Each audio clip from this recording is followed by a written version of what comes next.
Hello and welcome back. It's episode 144 of New Meta Podcast. Major action continues as we're in second day of playoffs.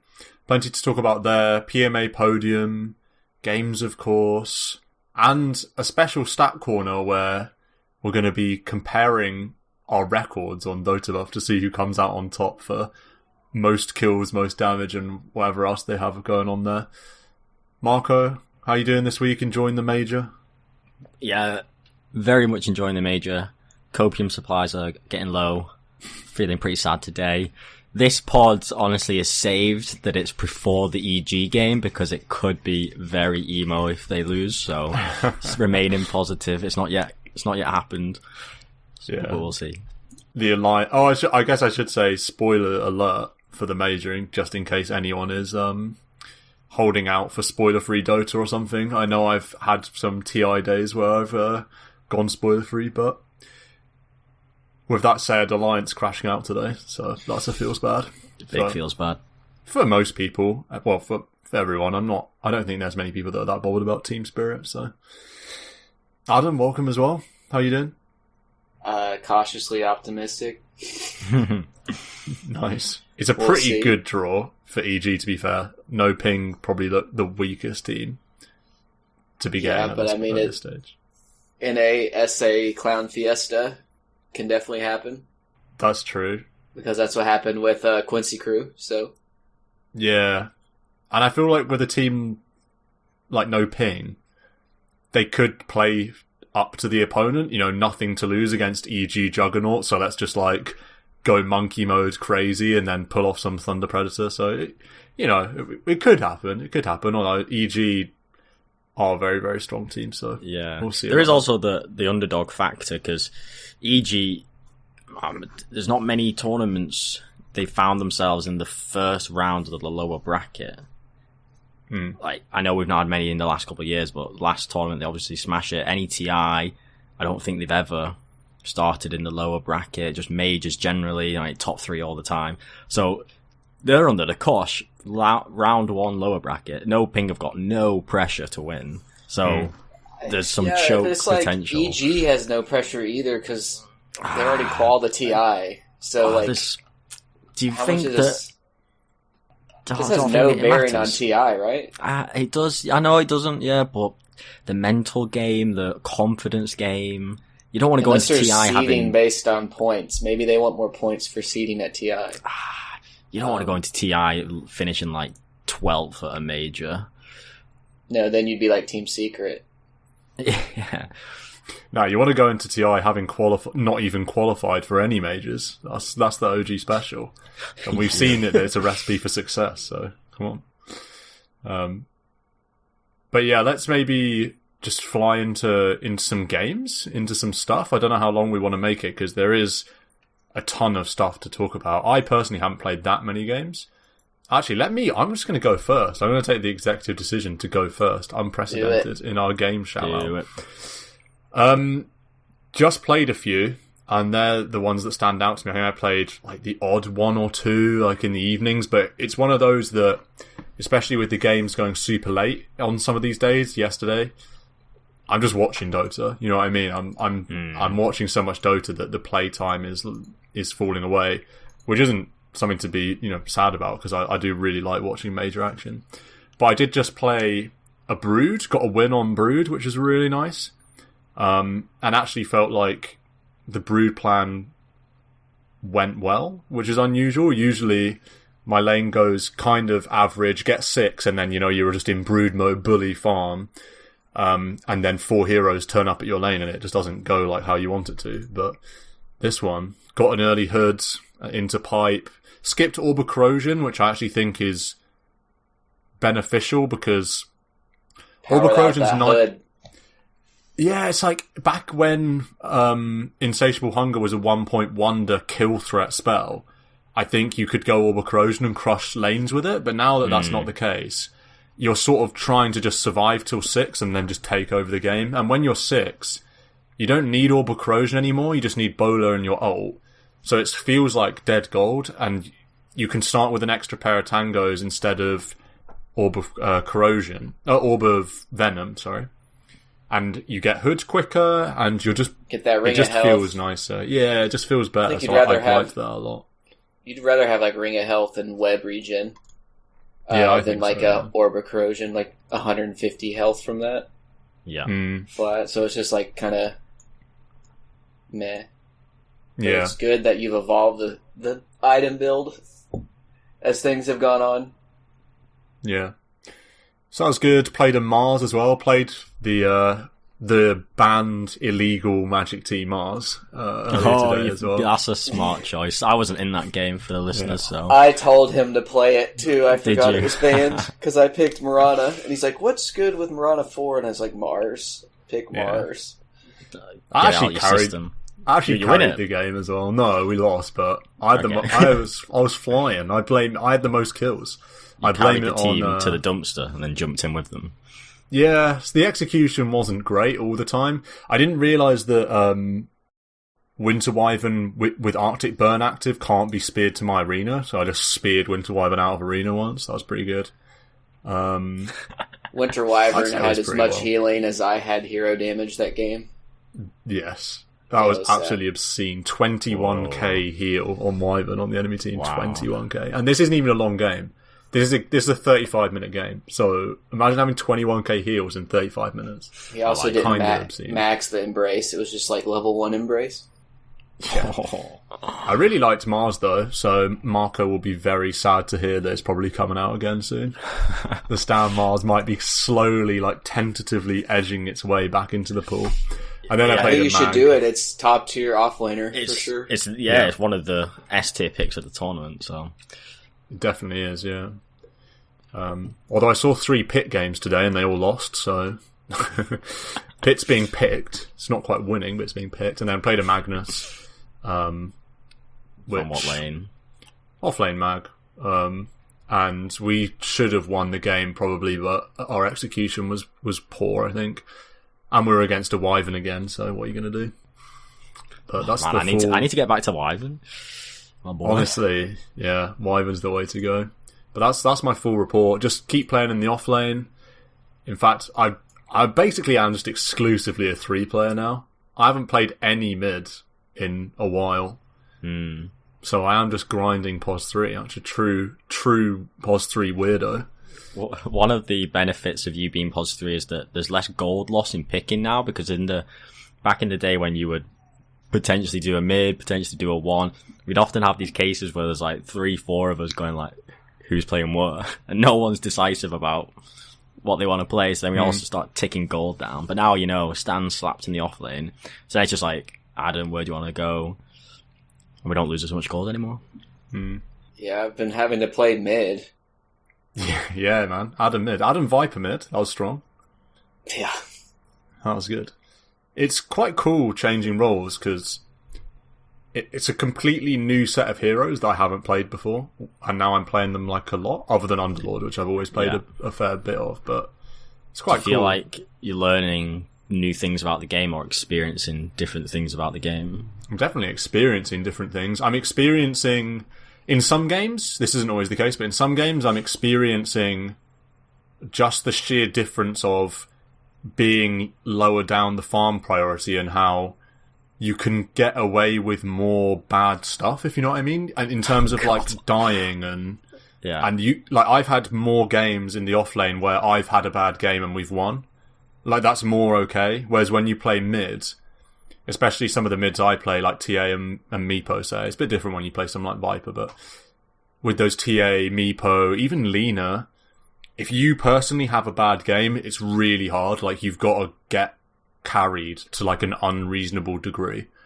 Whereas I've had lots of offlane games where I'm on some Doom or some Mag, and Underlord, and your game is kind of bad, but you have enough impact to win, and your mids, your mid and your 1 can carry you, whereas when you're mid, only your 1 can carry you, sort of thing, unless your 3 just pops off to a stupid level.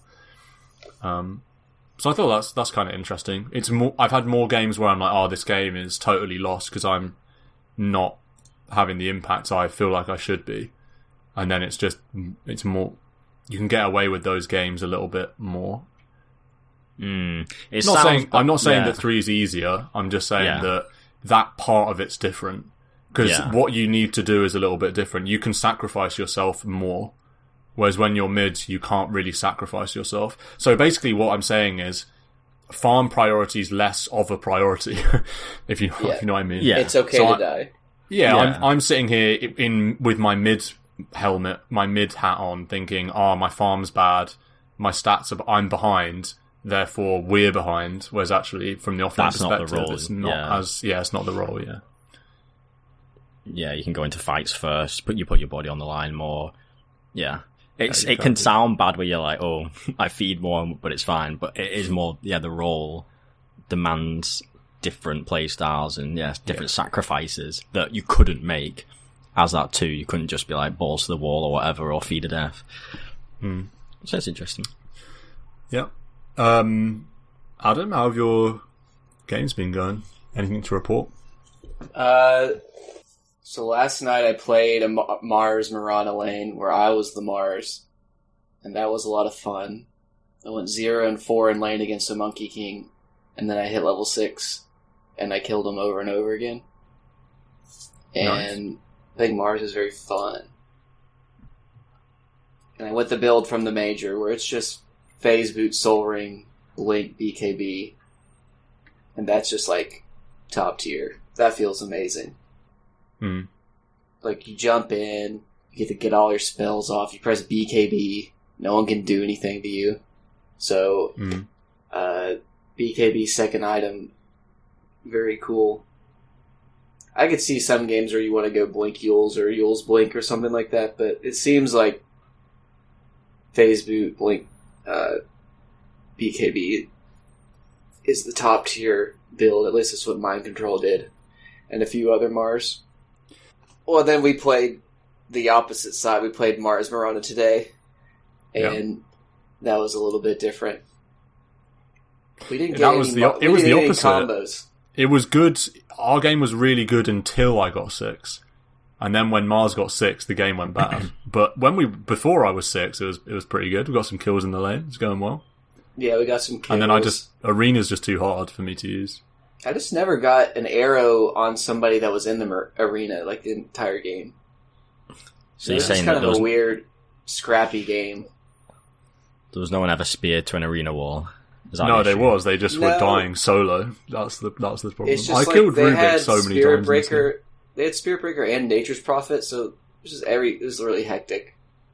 So we were really never everybody was TPing in, and it's like we were getting solo kills on things. But then you just go all over the map, and all of a sudden their Faceless Void is really farmed. You can't do anything because they have a Wyvern. Let's see. I won a game as 5 Viper. Busted that out. Nice. It was one of those games, was playing with party, and all of a sudden, like, I'm the highest ranked person on the team, and somehow I've been in the 5, and I'm like, I'm not playing a normal 5. I'm just gonna I'm just gonna play Viper and just spit on people. And it actually worked out really, really well. Well, that used to be a thing, and then I've heard Effie on the panel at the major say that China, or C, runs a 5 Viper, and she kept saying she wondered if other teams would do it. I thought it was No Ping that runs it. Was it? I don't think she's been watching. Maybe it's Viper's back. I thought it was China. Yeah, Viper is back. Yeah. So I played that Viper before this was 5 days ago maybe, so before these group stage games, and then like EG and Quincy and like everybody's picking Viper, and so maybe I was a little bit ahead. I mean, they're not playing it as like a 5; they're playing it mid, and then I played it mid today, and it did feel awesome. But it was like the spells are really good in a vacuum. Like the poison attack, very good, and the what's the W? Nether toxin. Yeah, the Nether toxin. Very good level, like 1 point wonder spell. Very good for farming. Big damage. You know how it scales in like static storm. Yeah. And then the corrosive makes you tanky, And that shard is very cool, where it's like minus armor on your poison attack, and you can hit buildings. Buildings is a bit like the building thing is a bit of a meme, but like the minus armor on your poison attack is very good. Also increases the stacks by 3. Yeah, you go up to 8, right? So that's like minus 8 armor at least. Wow, that is so interesting. I never realized that must be a really big focal point. It's kind of a new one. Yeah, you don't see it every game. You see it sometimes. It's not like a core part of the build, but it's also it's you nice. can take them 2 different ways. You can go the like magic, because the level 20 talent kind of dictates. You either go 70 damage or 80 Viper Strike DPS, and like both of them are great. So, and like 15, you can go 100 attack range. So if you get 100 attack range plus Dragonlance plus Grove Bow plus it's like 70 damage, you become a tower. Yeah, no one builds it in the way I always used to do it. Go in Atos Greaves. They either go, if they're going magic, they go like some sort of Ags Rush, and then look towards E-Blade later. And if they're going right click, then they go, Dragonlance, Maelstrom, Pike, BKB. And then what I saw EG do, and then Alliance today, bots rush. Yeah, they rush bots. So like 7-minute bots or something like that, and then you TP across the map and get active with Viper Strike. Yeah, like EG had Beastmaster Hawks. I've seen it with Brood Mother Spiders at the major. Just something for you to get on. And then I first pick Viper, and then they go Earthshaker mid, and then I won the lane a little too hard and got like 6-minute bottle Boots of Travel. And I'm like, all right, Stan, give me a spider, the TP2 top, and you're level 5. And it was like, oh. All right, we're a little too early on the timing, but I'm still coming. Yeah. I theory crafted the bots rush. I'm not gonna really put out. Because I theory crafted the bots rush ages ago. Well, a while ago, because he's obviously playing a lot of Viper mid. If you and play what's his biggest problem? He's 275 move speed. Yeah, so what does bots give you? 100 move speed. You're 375, which is very serviceable. Like, very good. Combined with your slows. And you can TP on stuff. Yeah, for sure. Because with the level advantage, you're so oppressive, but usually you're so slow to chase people down or to move from lane to lane. It would take a minute, but now you solve it if you've got BOTs. Yeah, and people are just like, okay, I'm really slow, so I'll make myself really tanky, combined with the corrosive, and go like Hood Greaves, where this is kind of the opposite. You like, I'm going to make myself active, and just move speed combined with your slows is a lot more value. Yeah, Viper's an interesting one. It's even been first phase contested in a lot of games. So people are really liking it. And it's a flex as well, which helps in the pro scene. People play at 3 or mid. Yeah. So it's it's seeing a lot of play, so it's quite interesting. Marco, any games to run through before we chat a bit? Well, actually, before we do some record comparison and then major chat? Yeah, I mean, not that many, because again, watching lots... but there have been a few. I, like yourself, got the mag in. Got him in the mid lane. That was a stonker. 12-minute Echo, 14-minute Blink, 20-minute Daedalus. So it's kind of flying. The talent, I think it's 10 that you get a talent of damage. And then you get this 12-minute Power Treads Echo, level 4 in power. It's kind of stupid how much right-click damage you can do if you can right-click someone. Okay. So... and then just flash farming, you get in the Blink Skewers. Blink Skewer is a very fun mechanic to do in games, particularly party games, where you can make sure your team's always alert to what's going to happen. Or they might not be alert, but you can still kind of shout and go, here's a hero at your feet. And yeah, there are fun play potentials with a mag. And then you can hit hard. The way you can do it with Shockwave now as well, it's really nice. Yeah, to be fair, that is why Mag's a hero, that it's a free You don't even have skewer. You don't have to do the Blink Skewer. You can do the Shockwave Skewer or the Horn Toss Skewer. It makes it way more consistent. I've not bought Horn Toss. I mean, I've played Mag twice, but it looks very quick, the Horn Toss play into Skewer. It looks really quick. when I see people do it. But yeah, the Shockwave one's more than sufficient and just makes a guaranteed skewer to anywhere you want. So yeah, it really enables the hero with that change. Game was wild. You were like two-shotting their whole lineup: Necro, Gyro, Terrorblade, Oracle, Axe, and like you were two-shotting everyone. You get a Daedalus at 20 minutes, it's doish, the dead. It's really fun. Really fun. When you're rolling, it's very fun.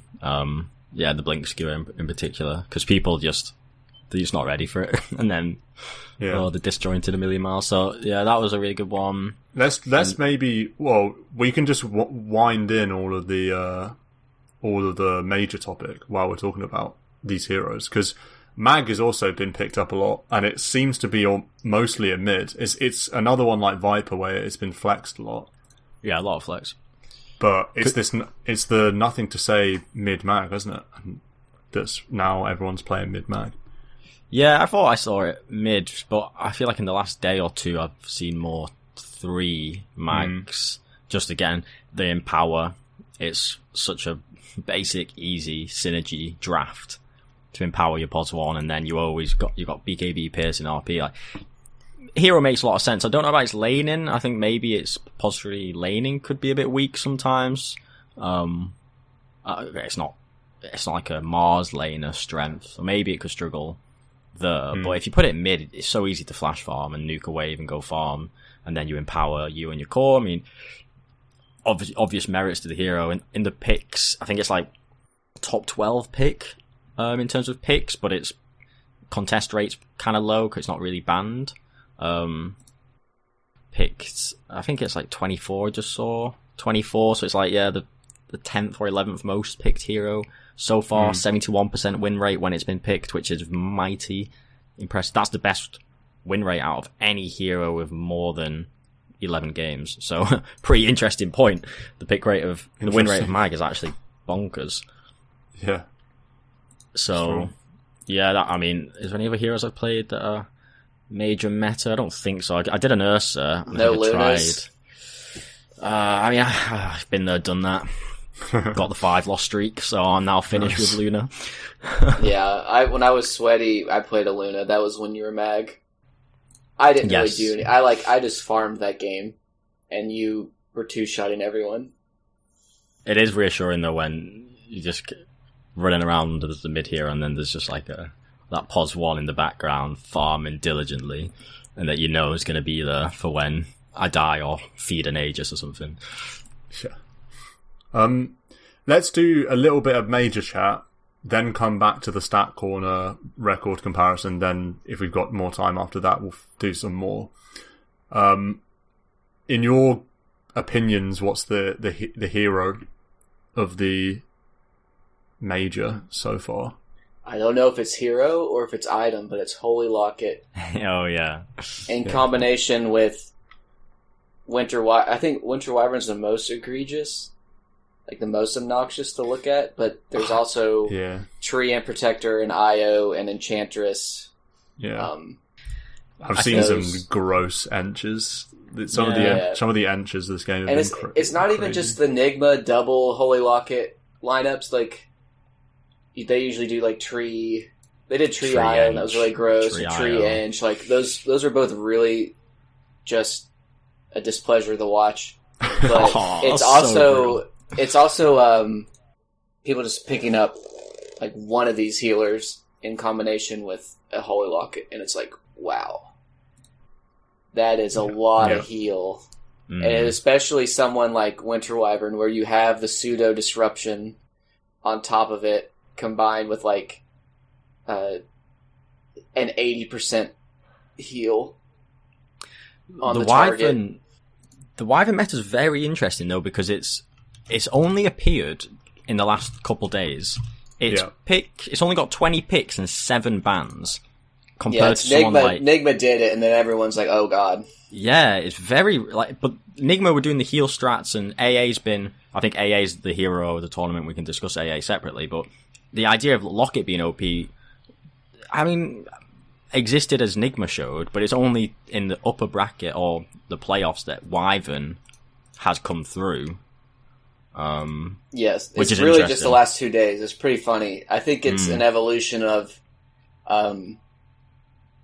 First, it was IO Tree, and then it was IO Ench, and then I don't know what ended up making Wyvern get picked in a game. Probably just good for a game against physical damage dealers, and then it's like, look at this. You can do this, and like, it's so funny to me that the Ag Shard gets picked up, and they don't even care that it spits out a Winter's Blast or the W out of the Embrace. It's like, no, it lowers the cooldown by 2 seconds, and that's why we get it. Like, solely so we can keep healing. And then I think it's even changed the skill build where you're like maxing the Embrace. And I saw somebody was 144 build, and then I saw somebody else was 414 build. And what kind of world are we in where your Wyvern doesn't have Splinter Blast? Like, it's crazy. I think it's seconds, -5. Yeah, 15 to 10.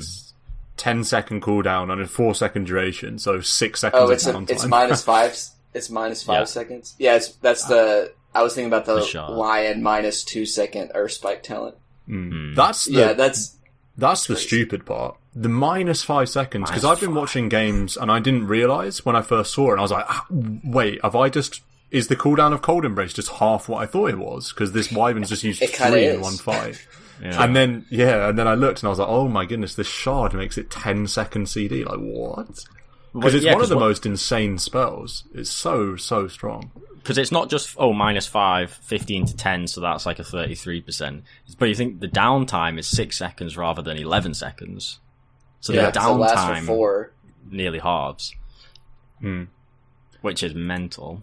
It's basically disruption. Like, it either lasts the same amount or a little bit longer. And it's better, though, because you give all that heal back. And we've discussed it last week, where it felt like the meta was either you go all in on the armor and the physical, or you go all in on the spells and you go for these kind of magic resistance reduction kind of lineups with, again, AA or even Skywrath coming in that way. But it feels like, alright, we see way more on the physical damage side. TA's the most contested hero at the moment. The Terrorblades, the Ursas. And it's like, who better than a Cold Embrace? Yeah, and Void as well. And the ult. Void, common, it's such an OP. It's such an OP hero. It feels. We're going to start seeing PLs and like diffusal carriers because what do you do against someone like? Yeah, what do you do against Wyvern? Is you burn, like, you got to have something that doesn't care that there's the Embrace happening. You like, okay, you Embrace, but I'll burn all the mana, and then it's an easy kill after that type of thing because it's too much heal for it to be like we just burst through the Embrace. Especially with the Holy Locket, because it's burst heal. So it's like... Oh, that's it, yeah. Holy Locket is just a burst of heal that's then amplified. Yeah. Yeah, it's too fast. So Holy Locket, if you've got 20 charges the max? Yeah. And then you...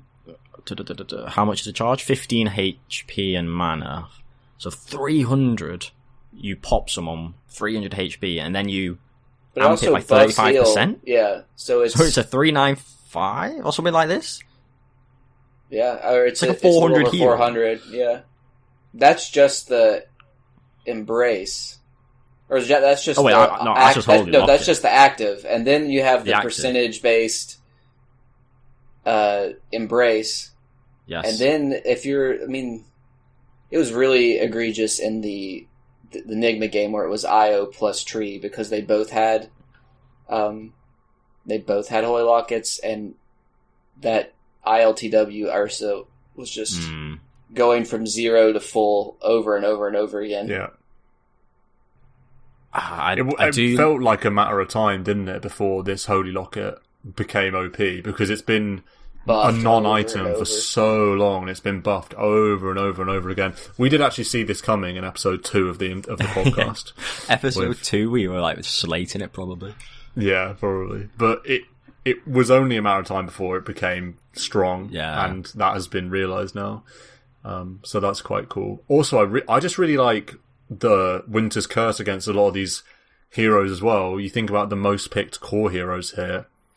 Mars, so doesn't mean anything against Mars. It doesn't mean anything against most offlaners, but in terms of the 1s and 2s and stuff, Puck, if you ever curse Puck just dies if they're next to anyone.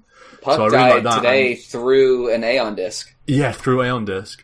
And I actually was, as I was watching that, I thought, if I'm Wyvern here, I'm gonna curse. Obviously, if it's actually me, I like misclick and curse a creep or something. But I was thinking, if I'm Wyvern here, just curse Puck, because I really think Puck will die through Aeon Disc. And then it happened, and Puck did die, because the curse duration's longer than the Aeon Disc.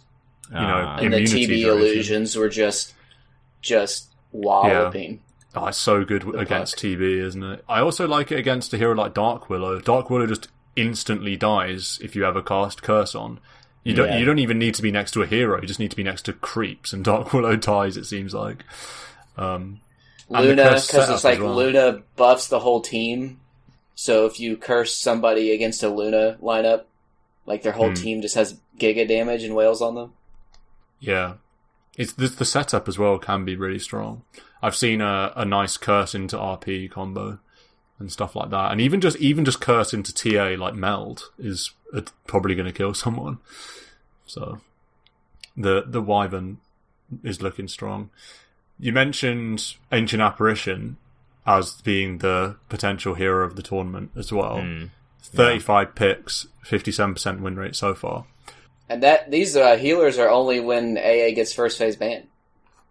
The counter. Because you can't pick it, and it's like first phase contested. So maybe AA is the hero of the tournament, because all these, like, Wyvern wouldn't exist if AA was allowed in the game. Pretty interesting. It is interesting. Because big resist de-amplification, reduction, I guess, combined with no healing. And there's a lot of heroes that combo with that cold feet. In the lane and stuff. Yeah. I don't know how long we want to spend on AA. We might just skip over, because we did talk about it last episode, and we basically said... Yeah, we talked about it last episode, didn't we?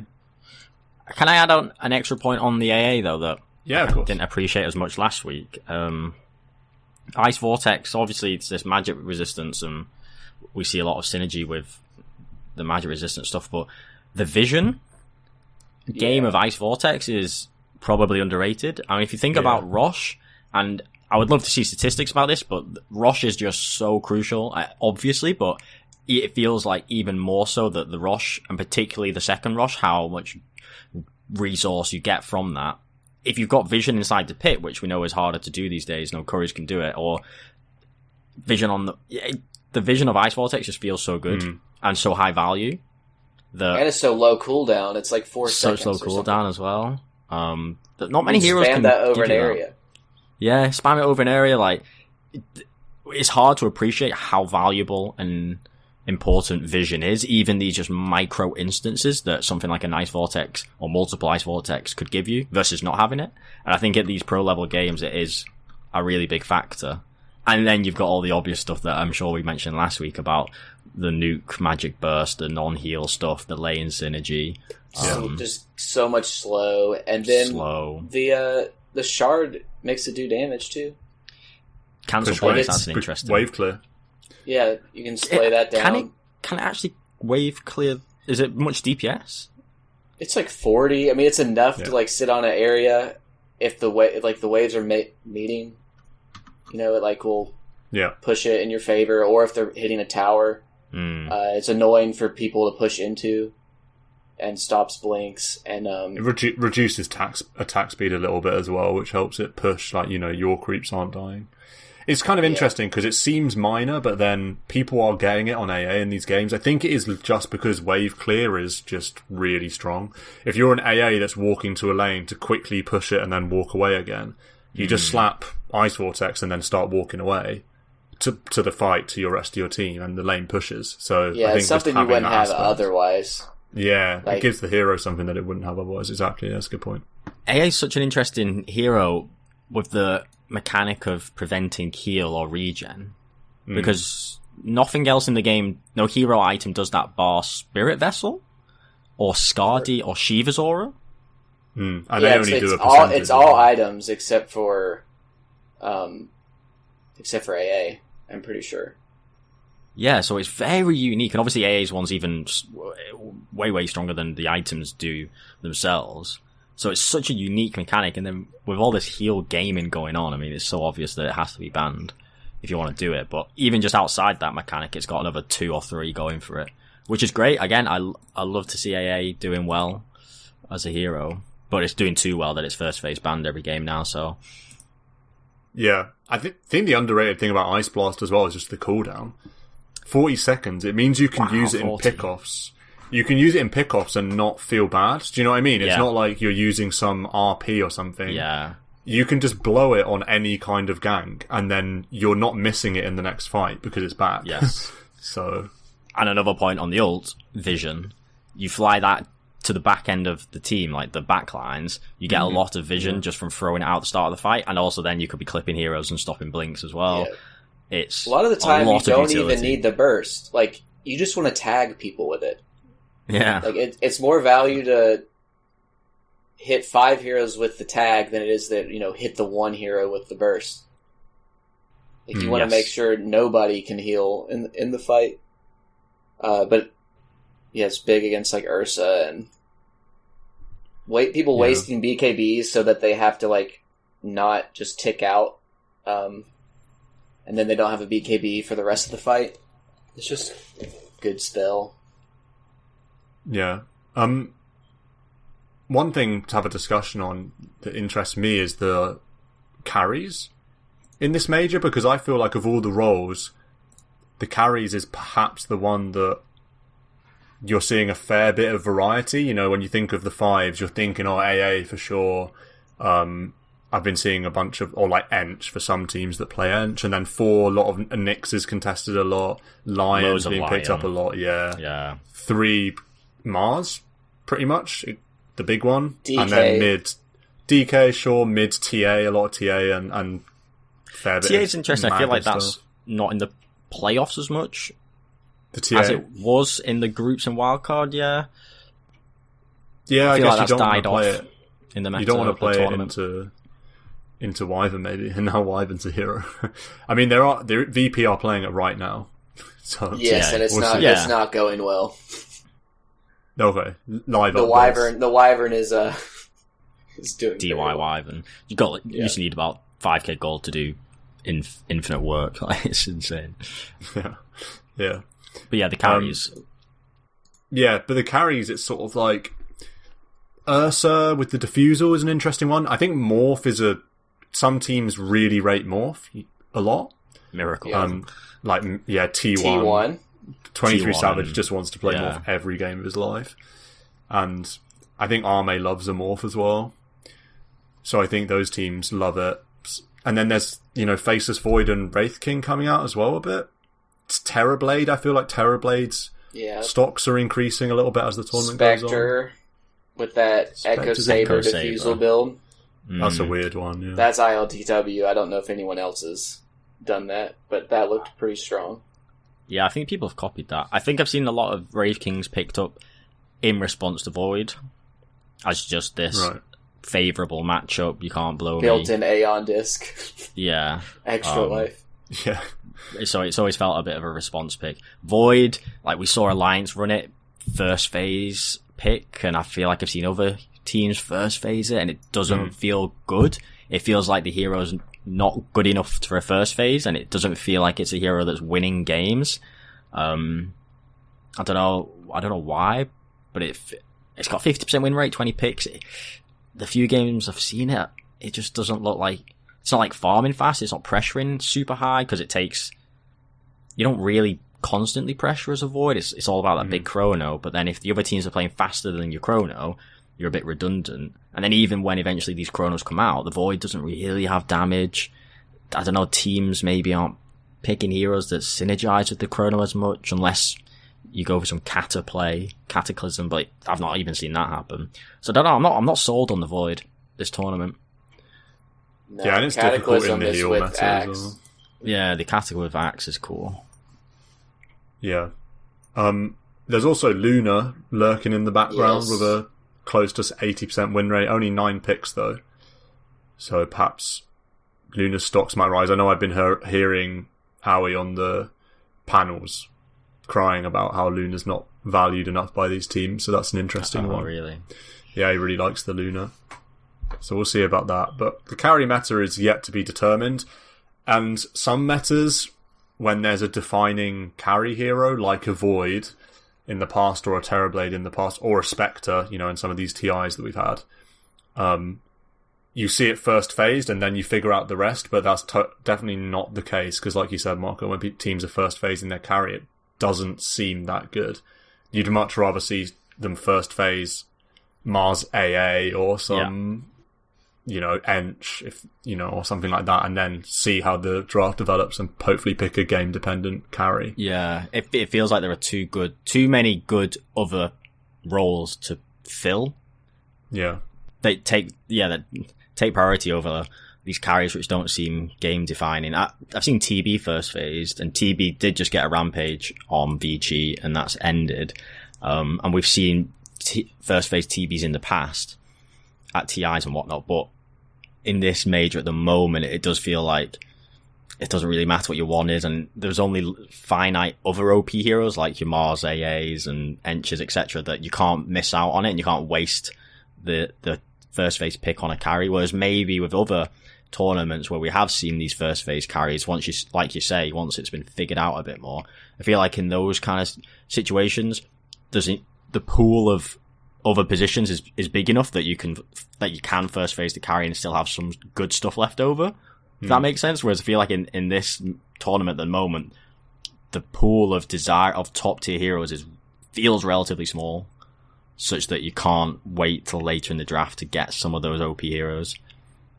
It's also just the way teams are playing isn't really built around certain carries. Like I know in the past, with a Spectre, you're playing for the late game. You pick the Spectre first phase, and then your whole draft idea is defined, and then or you pick Terrorblade and you're playing to push towers with a TB timing, and you fit the rest of the heroes around that. Whereas it doesn't really feel like that this tournament. It doesn't feel like there's teams that are picking, other than maybe the Morph Willow specifically, and then they're just playing for Morph Willow. But even then, that's not a first phase. Teams aren't first phase in Morph Willow. So. I've seen that a few times. I feel like it didn't work more than it did work. I feel like it's too gimmicky, and it's too many eggs in one basket that teams are able to cope with it. It feels like what teams go for in this tournament is crush the mid game and then choke the game out. So we don't need some uber late game single carry. Like our draft, like you say, is not fixated on the pos 1. Our draft's fixated on we get second rush and we choke the game out to 20k net worth lead. Yeah. If not more. Like I feel like I've seen a lot of games where they're just choking the other team of resources until it's 20-25 gold lead, and then they'll end it. And they've done that because they've crushed the mid game with whatever heroes and tempo they've got. Deaths are real punishing, from what I've noticed. Carries will have like a 2k gold lead on the other carry, and they'll die one time, and then all of a sudden they're even off of one death. That second roast really is the game at the moment. Yeah, it feels like you get that and it's just over. And it's not necessarily There's too many good shards. Yeah. It might take 10 minutes, but it feels like you've lost, and the enemy team just gets so much control. Because it's not like in previous tournaments and whatnot. If you think about the Chinese teams, how they'd love like Enigmas and Ravages and big team fight, like even like Mars, Phoenix, kind of big team fight spells, where even if you're behind, you can come back and you can win big fights. It doesn't, the magnitude of spells that both teams have these days, it doesn't feel like that. Yeah, there's a Mars, or there might be Phoenix as well, but it's not like the game's fixated on big team fight such that you can come back from deficits. It feels like you've got a lot more just pacey heroes, skirmish, mobile heroes, etc., such that you get ahead, and how's the enemy team going to come back? They don't have a combo wombo. They try and kill one or two heroes, but you're so rapid and mobile and all over the place that you'll just go and hunt them and kill them. So it feels like there aren't many comeback mechanisms, or even just comebacks generally. I know that Team Spirit... That's what I was trying to... I haven't seen, like, any comebacks. Yeah, so I think I've heard of one, which was Team Spirit's tiebreaker against Liquid. Apparently they were on the ropes, down like 8k or something, and brought it back. But that's Liquid. LGD, game, but LGD had Liquid. a nice comeback in their best of 3 against Alliance. They were down in game 1 and then came back. What we consider comeback, like 10k plus, 8k plus? That was, the Arme Morph? Because I don't think that's even a comeback. Alliance only ever got... I'll look at the Dota buff graph, but it only ever felt like... The Dota buff says Radiant advantage 2,500 at 19 was the biggest advantage they had. So in that Alliance game, they were marginally ahead, but PSG were just so good at farming. Yeah, and then eventually the morph comes on. Seen a team lose with over a 5k gold lead? Very, very rarely, it feels. Like, one or twice, yeah. It doesn't feel like it's happened. I think on the team fight point as well, it's counterintuitive, but when Roche is critically important, and specifically one Roche, the second Roche, you'd think that would benefit huge team fight, because you win a huge team fight and go Roche. But teams play too well with buyback now, that you take a big fight, use all your ults to win a fight. The other team buyback, and they get Roche off of it, because you've now blown all your spells. I saw VP had that in a draft in their upper bracket game against... Who were they playing? It was Nigma, wasn't it? Where they drafted some super heavy team fight lineup, with like Mag, Willow, Mars, and then they go for this, tiptoe dance around Roche, second Roche, win a fight. Nigma are like, great, we'll just blow 2, even 3 buybacks. We don't care. Because now we're guaranteed second Roche. Miracle didn't, or ILTW or Miracle didn't die in the first fight. They throw out a buyback on GH or Kuro and MC or something. And then they get the second Roche. It's like, well, you're too cooldown reliant. So it's almost as if buybacks are such an integral part of the game now that you need to be able to account for the fact that what are you going to do when the enemy's all buyback? Do you know what I mean? And if you pick too much long cooldowns, then you're not going to be taking a Roche fight. So yeah, and also even if you weren't in the situation of using buybacks smartly to win the Roche, the way that another common way to win that Roche or to secure the Roche, you get 1 or 2 kills because you're moving around the map and you're mobile and you can catch and skirmish. You've now got 1 or 2 hero advantage, and then you get the Roche, and the other team's like, well, we can't do anything. Yeah. In addition, you've typically got these heroes that can minus armor or items that can solar crest, etc. And you can get Roche decently fast because of these spells and items, and the hero's advantage is there, and you get it and you secure it. So again, you don't need the team fight because you just engineer a gank or a skirmish and then take the Roche and you're fine. So again, yeah, it is interesting. It feels like, combo wombo should be good, but no, it's not. It's not actually what you need. Yeah. Let's take a quick break.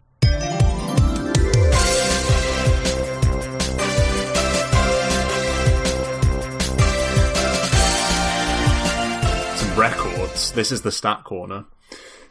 So what have we got here? We've got longest match, most kills, most assists, most last hits, most denies, most gold, most experience, most hero damage, most hero healing, most tower damage, best KDA ratio, highest kill participation, longest winning streak, longest losing streak.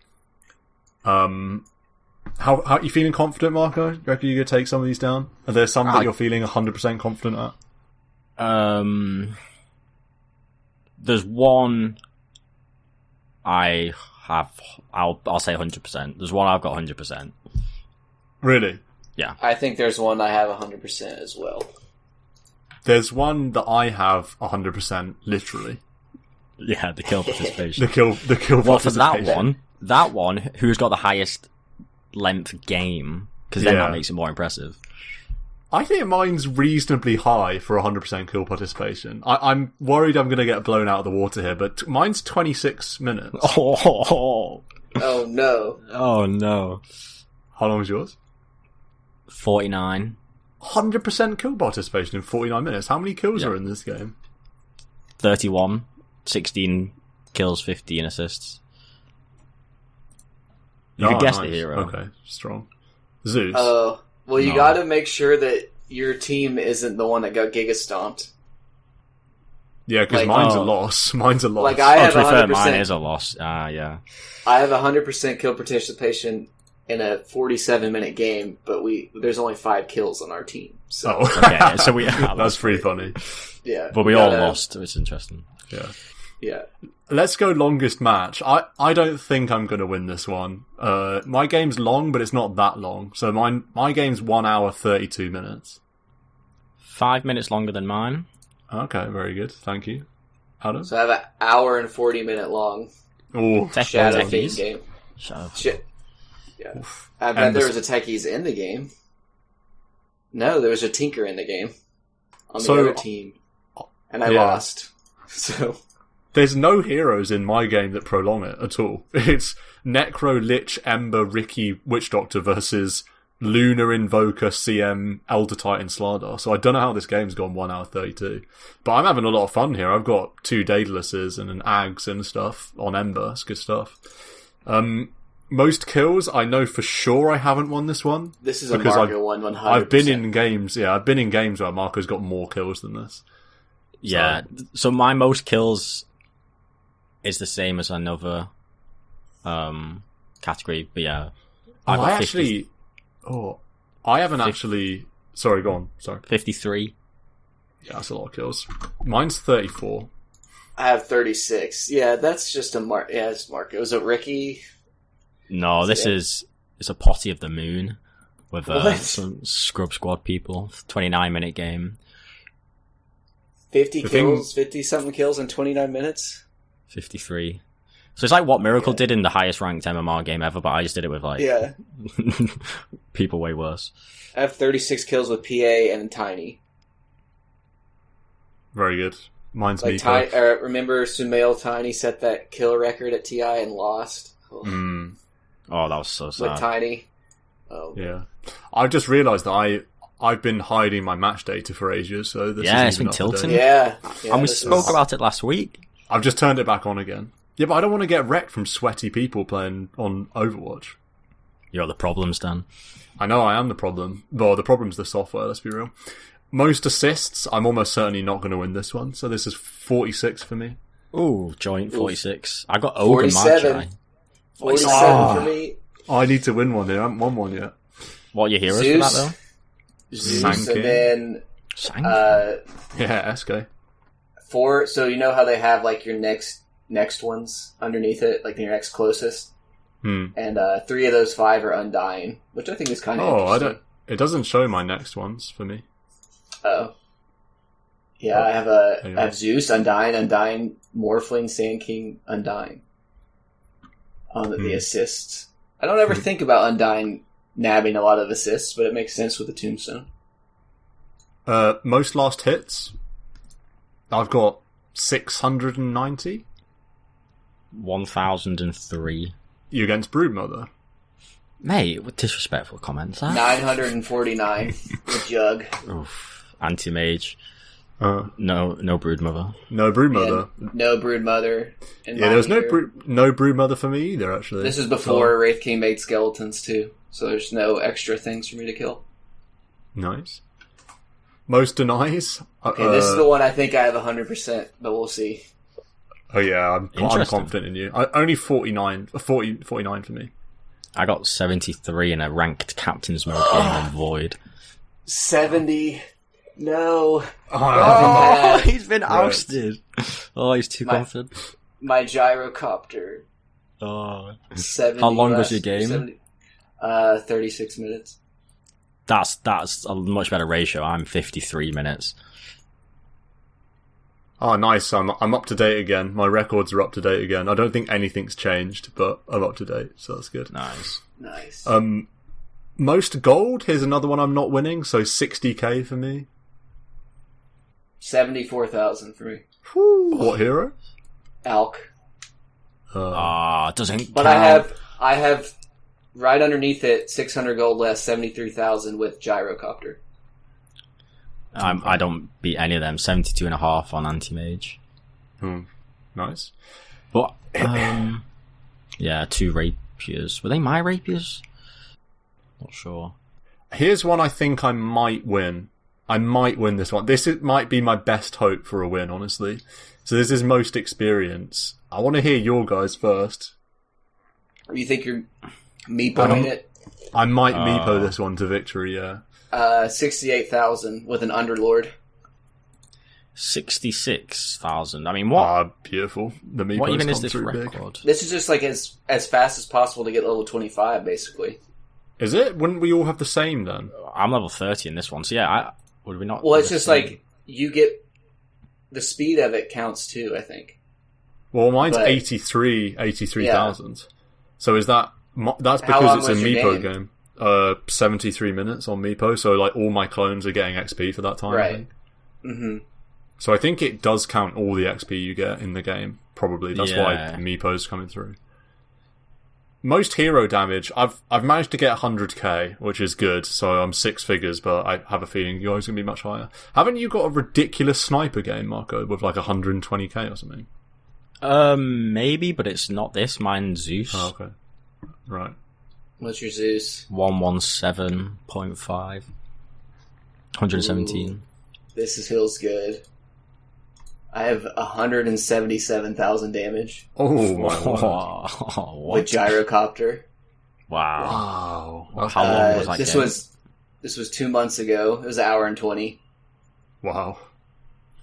Yeah, I lost, but 177. My next closest is 99, so that one's lasting for a long time. Jesus. Nice. Most hero healing. I'm pretty certain I'm not winning this one, but you guys can say yours first. I'm not winning it. I've got Juggernaut with 17.6. Oh, well, I'm winning so far. Sad. That is so I don't think sad. I'm going to beat Adam, though. Yeah, well, mine's or you go ahead. Mine's 25k. IO. I have 39,700 with a dazzle. Damn, I need to book my heal up. Yeah. Most tower damage. This is quite interesting because this is kind of capped, isn't it? You kind of need someone to heal towers. Yeah, that's true, actually. Yeah, you need to be against a tree and protector or something. So I've got 25k. Meepo? Yeah. I got 23 with Troll. 26.6 with Shadowfiend.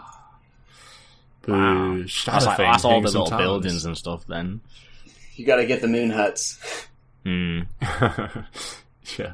Best KDA ratio, I definitely won't be winning this one, I don't think, based on the number of kills that have been displayed in earlier.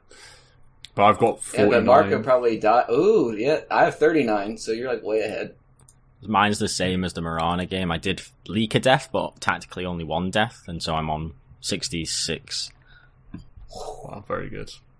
Highest kill participation we've already done. So here's ones that I could come in for. Longest losing streak, maybe. Could be in for that. But we've got longest winning streak. Mine are actually the same. My longest winning streak and longest losing streak are the same. So feels good. Are they double digits? They're both double digits, yeah. Only just, though. They're 10 and 10. Tidy. I beat both of those. Nice. Well done. Which one's longer?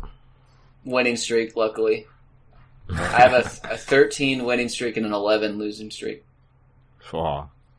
I'm on 14 winning streak, and the picture behind the number is Mars, because it was it was the time when I was just abusing Mars. Nice. Well, the picture behind my losing streak's TA, so.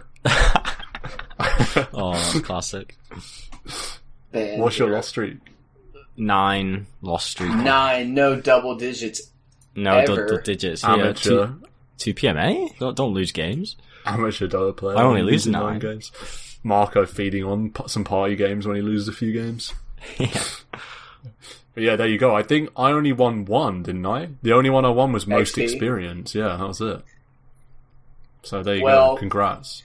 To be fair, most of these records I have are before you even started playing. Yeah. It's like 2015, 2014, 2016 on a lot of these. With the exception of my Gyro. Yeah, is the Gyro the most recent one for you? Because my most recent one 2 months ago. My most recent one's 5 months ago. Same, 5 months. That was the Sanking. In fact, it was a game we were all in. I had 46 assists on Sanking in that game. We were all in that one. That's a stat line right there. 6, 12, 46. Let's finish by talking a little bit more about the Major then. Are there any other heroes we want to name check? We haven't really mentioned Brood, although we did talk about me playing Brood in my game section. I want to name check Leshrac Agshard. Oh god, I hate that. It's one of my least favourites. That is like so silly, and that they're pushing. Let me just press this Q, and then you can't fight over here for 30 seconds. It seems like. I hate that Agshard. I really, really don't like it. Why is Lesh suddenly got a black hole-sized stun like 3 times with an Earth Spike or whatever the spell's called? Did Earth Splitter. See that clip where someone in demo mode, like you can chain stun someone for like 20 seconds with a refresher and a timeless relic? Yeah. If you just like stagger them? Yeah, I saw that. The perfect timing. Yeah. No, I honestly am so against that morally. But Lesh is a cool hero though. I saw the like, Crusher game. It takes so long. Like all it really is doing is space denial. You're never like locking someone down forever in that. Like people are too good. It telegraphs its AoE. No one's just going to walk up into that. All that really is for is like wave clear and just be like, you can't come over here for now. Yeah. So it just seems kind of silly. Yeah, it's just kind of it's like anti-fun.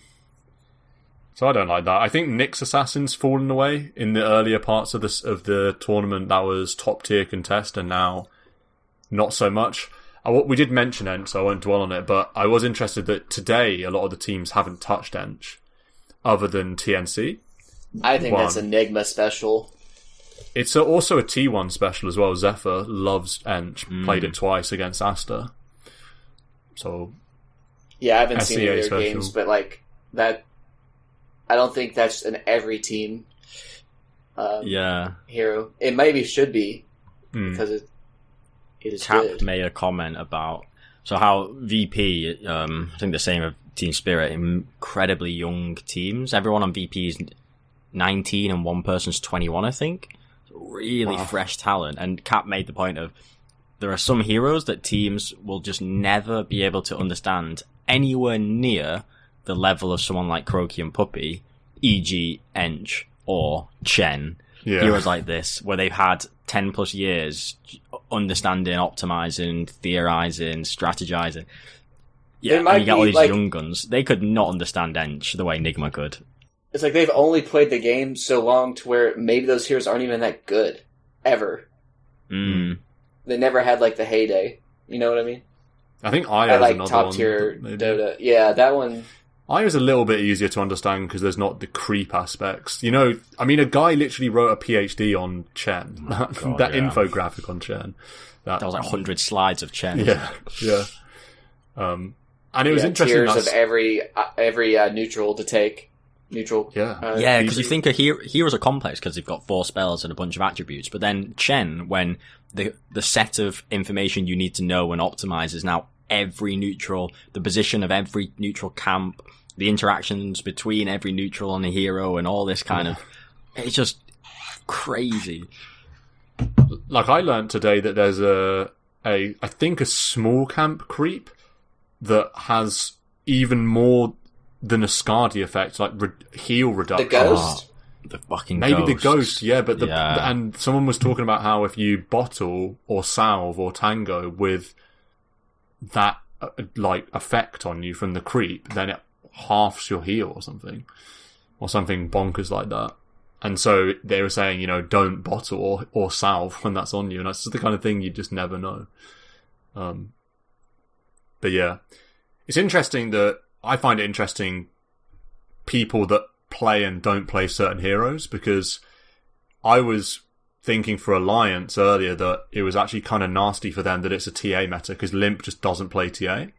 And some pros, they play the game all day, but when you want to play heroes optimally, some of these nichier picks, you can't just slap someone on. I mean, the TAs, most mids will play a TA, but you can't just tell your offlane to play Brood. Do you know what I mean? You sort of need, and you certainly can't just tell your 5 to play Ench. Probably. Impetus is pretty easy, but Impetus looks ridiculous. I want to play Ench for this Impetus, because last time I played Ench, Impetus was the ultimate. I've not played Ench in years, but you get a lot of POS 5 who maxes Impetus. It's interesting seeing different skill build variations, but in the games I've seen sometimes level 7 Ench, 4 in Impetus, just chonking out damage as a 5, like more than any other hero on the team. It's mental. But yeah, a strength Enigma, I think, obviously there's this drafting element, but the variety in the hero pools, such a strength. With Kuroki, anything that he can play, GH can play a lot of weird and wacky and wonderful stuff. MC Solid does a job on the 3, but then Miracle's variety of pool is really good. So yeah, it is awkward when you've got teams that don't play heroes, and I think that's always going to be a limiting factor behind like not being able to like win TI, say. Watch Kuroki versus Beast Coast game 1. Last day of the groups. If you want to see an Ench just solo game, godlike, 10 minutes in, brush shreds, solo kill, Juggernaut, just easy, Impetus, crazy, joint top net worth, 10 minutes in, sort of thing. Absolutely insane. It's weird because it feels like Kuroki's having the tournament of his life, aside from TI, like playing unbelievably high impact. Obviously the drafting, but just in-game as well. But it's funny because I remember it could have been the wildcard, honestly, commentary or analysis from Cap saying Kuroki's been off and needs to pick up his game, and he's kind of, not singled him out, but he flagged, Kuroki's performances in some of these games hasn't been up to scratch, hasn't been good enough. And this is in the time when, Enigma are like really fighting to stay alive. And now, I wonder how many games they've played. I think it could be like 20. I think when I looked at Miracle's profile, so many games that now they're at a point where they've gone from struggling to just phenomenally good, in the stride, know the meta, confident. It's, really, really impressive. Big test tomorrow, though. LGD. That's a grand final. Yeah. It's kind of brutal that one of them has to go to the lower bracket, but that's just the way that it is with the draw. I really think they should have put both of the group stage teams on either side of the bracket. Because you've got this weird one side where it's like VP, Nigma, Alliance, LGD, and then on the other side it's like Asta, T1, Quincy Crew, and No Ping. It's like, you've got to get one of the group... Because one thing you know for sure is that the two teams coming out of group stage are going to be contenders for the whole thing, because the group stage is just tough. Yeah. So you need to put one of them on either side of the bracket, I think. Yeah, I think that's a really good suggestion. It doesn't make sense that Nigma and LGD are against each other in round 2 when you got T1 Quincy in the other, no offense, but yeah, Nigma LGD is a TI Grand Final caliber game. Yeah. Oh, what was I going to say?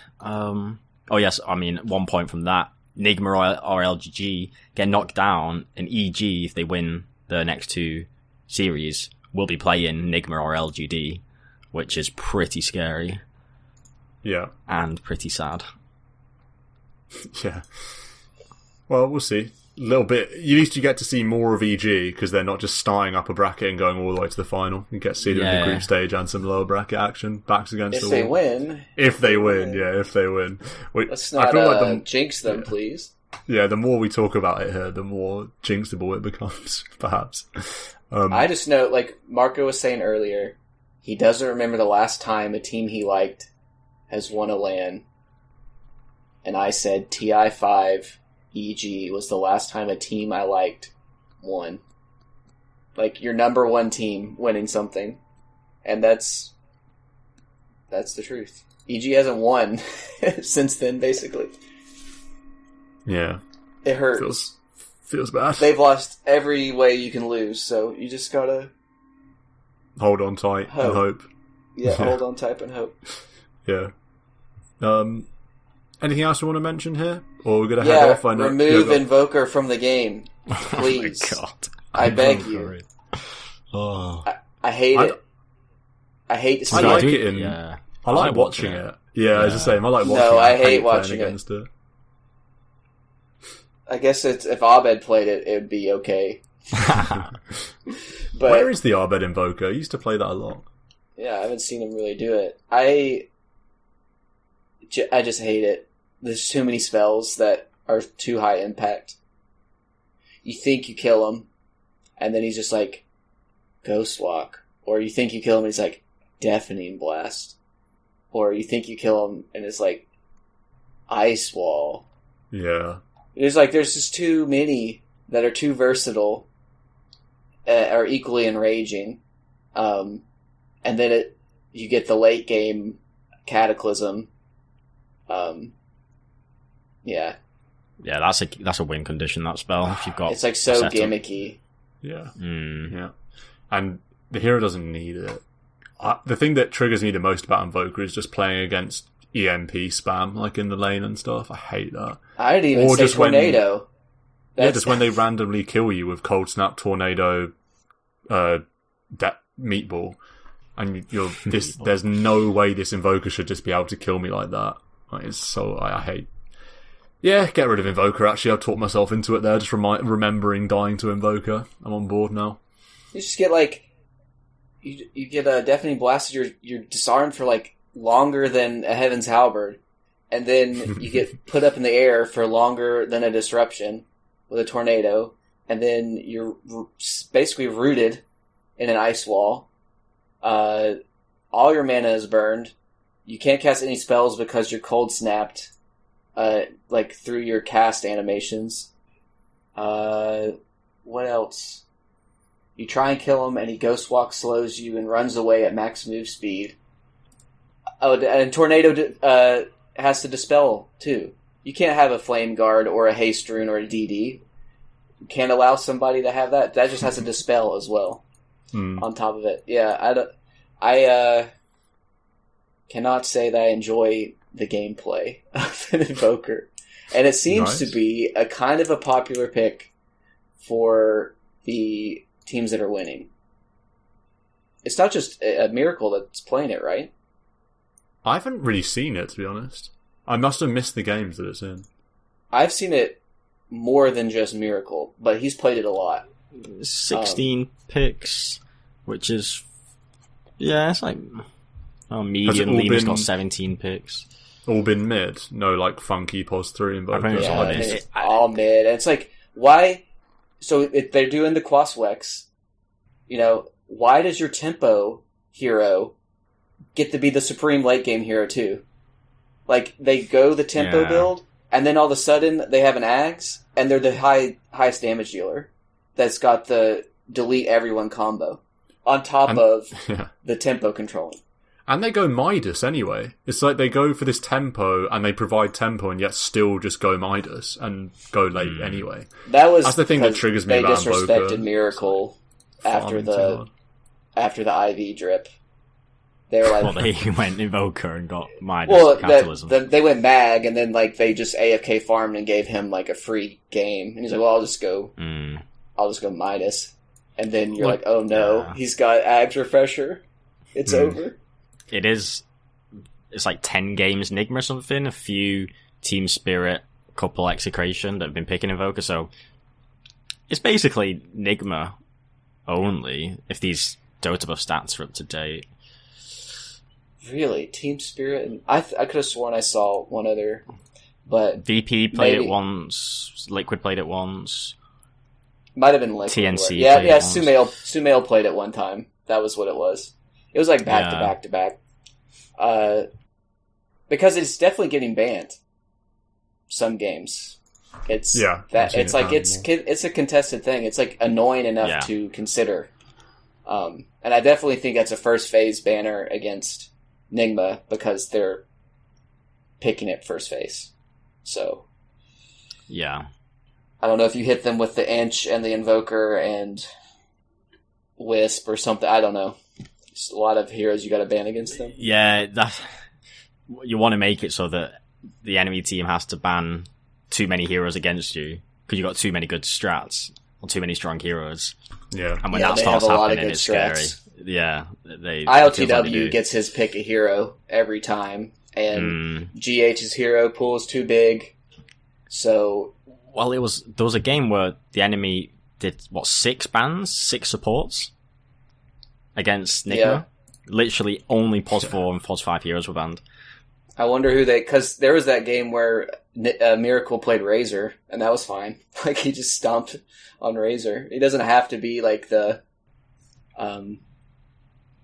he doesn't have to play like Invoker to tempo control. It's just like anti-carry. He did Doom mid one time, and that was like he's so versatile. Yeah. The Doom mid, I watched that player perspective actually, because I was like, oh, Miracle Doom, let's go player perspective in client, and then it's just easy mode. That's the thing that gets me with these pros, especially Miracle, but sometimes the other ones, because I've been looking at some of these player perspectives. It's quite fun to watch player perspective with casters still. Except for RTZ. Cannot watch from his player perspective because he flicks the camera all over the place. But the Miracle Doom, the game looks so easy. He goes Midas, so it's the dream just pub stomp game, Midas with Devour. Doesn't even do anything, and then a puck tries to rotate bot, and he just TPs and dooms the puck and kills him. Like, it looks... Obviously, this isn't the case, obviously, but they make it look so easy that it looks like you'd win the game if you were playing Doom, and you were just doing that, because you'd be like, yeah, I can do all of this. And I mean, sometimes they do flashy stuff, and it looks amazing, but for the most part, it's just fundamentals. Just so solid. So solid. Yeah, every decision is so correct. But like you say, the flashy stuff, one of the final points I would shout out is that this major has showcased so much in my eyes, so high level spell casting, mechanics, hero movement, positioning, not just the kind of drafts and like macro movements or team plays, but the mechanics of every player. I mean, obviously it's the best of the best at this tournament, but it's just unbelievable to watch. It honestly blows my mind. Because, over the years, people have obviously got better. And you could say there's a cap to how good the pros could play, but I was watching a few old school videos recently, like highlights from like 5 years ago, and the quality's not going to be the same. People are going to be that bit better, and some of the fights and spell casting and the in and out, back and forth, ebb and flow, it's just unbelievable quality that it's such a joy to watch. Awesome. Well, final question: who's older, Kuroki, Dendi, or Puppy? Who's older, Dendi, Puppy, or Kuroki? I did look at some Kuroki and Puppy Liquipedias. So Puppy is 31, I think it said, and Kuroki's 28. And wow, well done. I think Dendi's the youngest of the three. No, Dendi's the oldest of the three. Is what? he? Yeah, Dendi's 31, same as Puppy, and Kuroki's 28. Wow. Dendi's an 80s. Dendi's an 80s lad. How old is Dendi? He's 1989 born. So how old is 32? No, 31. 31. He's gonna be, well, 32 this year. So, with that said, let's enjoy the end of the playoffs of this major. We'll probably discuss that and somewhat back to a bit more of a normal pod next week, maybe. We'll do some major recap and discussion, and then maybe get a PMA segment. I know Marco's keen to get that in, so we'll see. But until then, have a final whistle. Let's watch Snowping smash EG. Let's go, EG!